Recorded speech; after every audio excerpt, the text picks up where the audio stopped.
Thank you, Spirit, for these messages. Thank you for this guidance. What are the overall energies surrounding the Divine Feminine?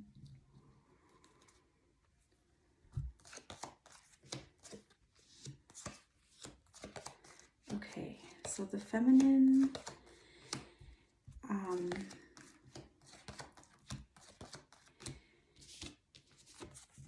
is struggling with their emotions.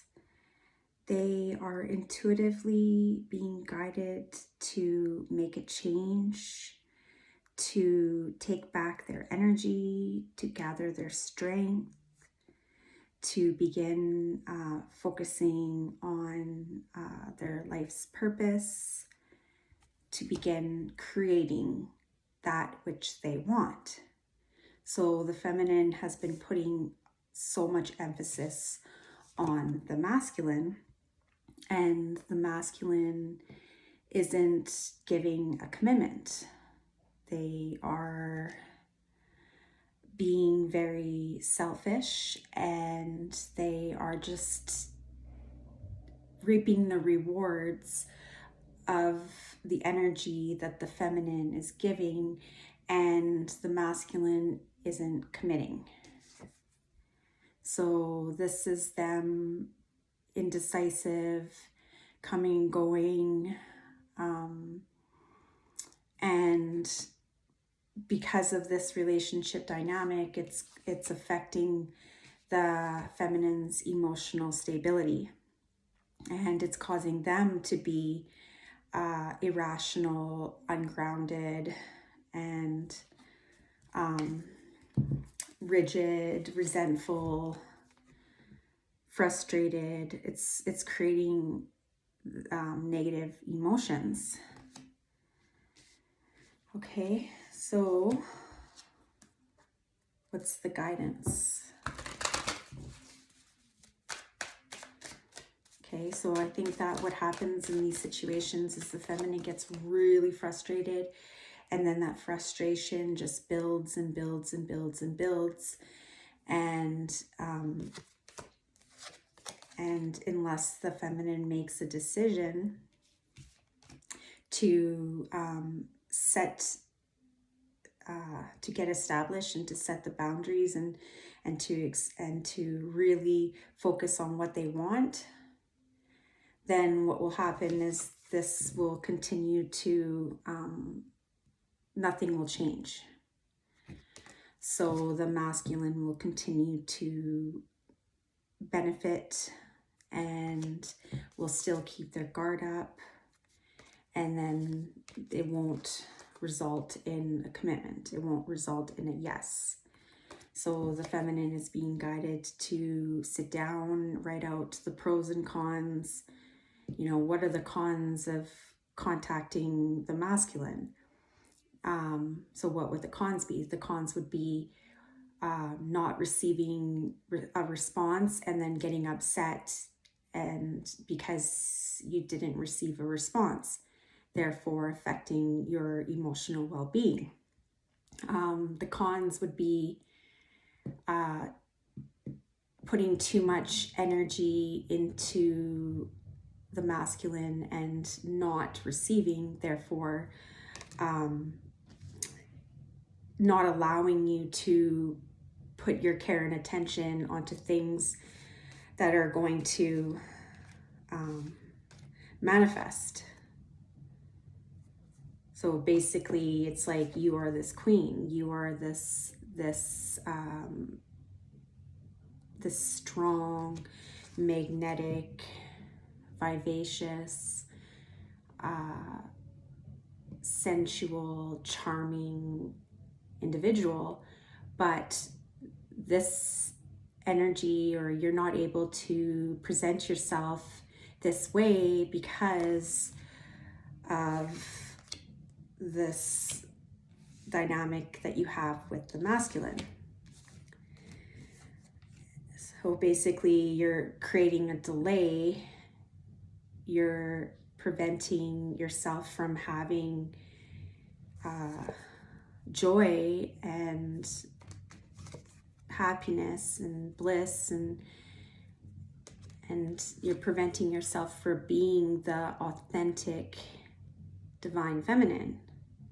So an authentic feminine wouldn't feel compelled to reach out to the feminine or to the masculine, because they would already be balanced, they would be grounded, they wouldn't need to look for attention, they wouldn't need to seek a validation, because they already know they got it. And then what would happen is they would just become a magnet. They would attract that which they already are. So they already are both the masculine and the feminine. So it's like leaning on spirit, leaning on that which is not visible. So it's like we have a lot of help that is not visible. So here's the Eight of Cups. So this is talking about like walking barefoot on this rocky terrain where you don't know whether or not there's poisonous creatures or, you know, sharp rocks or glass. And so you're taking a chance and you're trusting that you're protected and that nothing will happen to you and that you won't be hurt, and that even though it's dark, there's enough light from the moon for you to see. So it's like, even though you're tired and you feel as though like you can't go on and you're just exhausted and you're tired of the conflict and you're tired of like trying to get the masculine to get it, when are you going to understand? It's like, okay, you know, you got to accept that they're not receptive to what you have to give, and they have nothing to give because for whatever reason, you know, it's none of your business. We don't need to get into their storyline. Like, I know I do collective readings talking about the masculine, but eventually when you've done your healing work, you're not going to care what's going on with that other person. So I do the collective readings for the masculine energy because I know there's a lot of people that need to see the relationship dynamic from an outside perspective. So they need to look at it from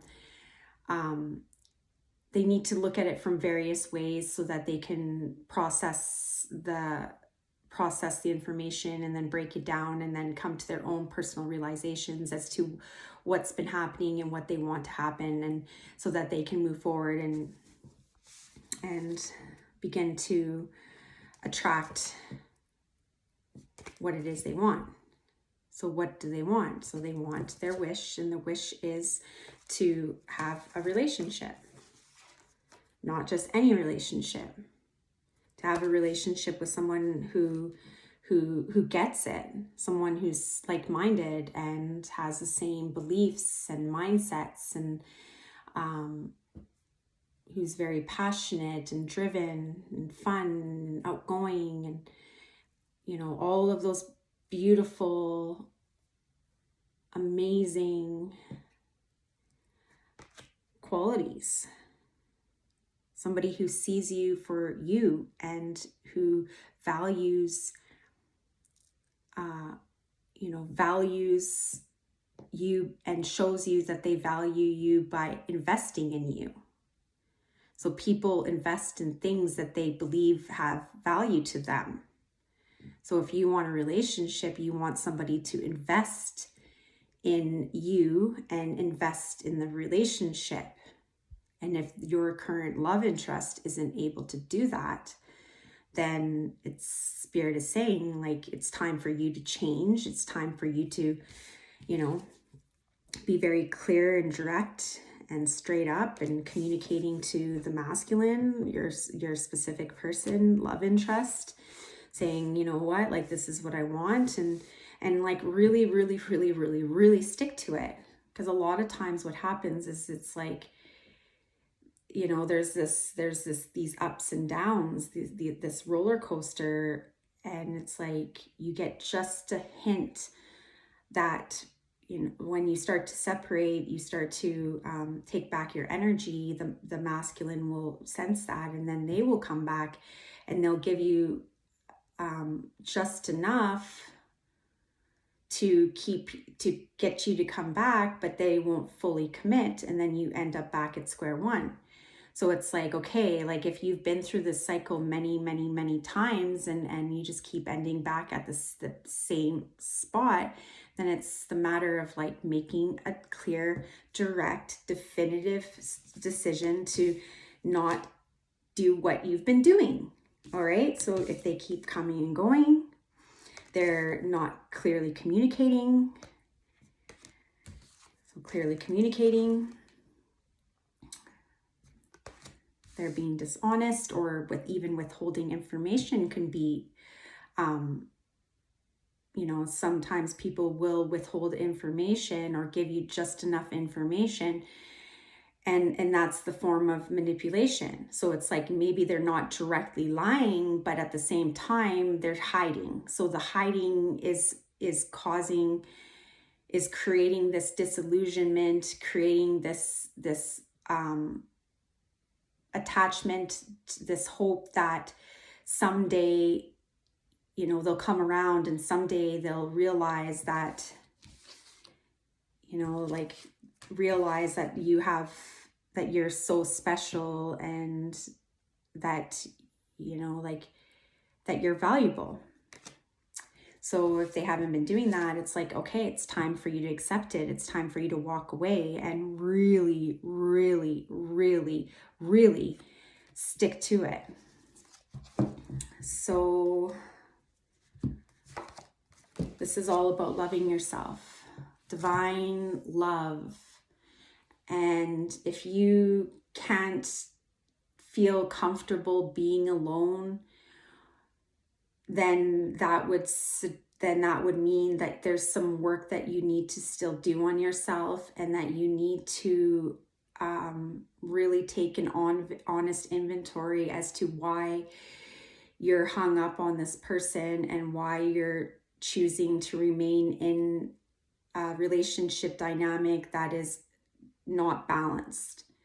Why you continue to give, why you continue to ignore your intuition, and just really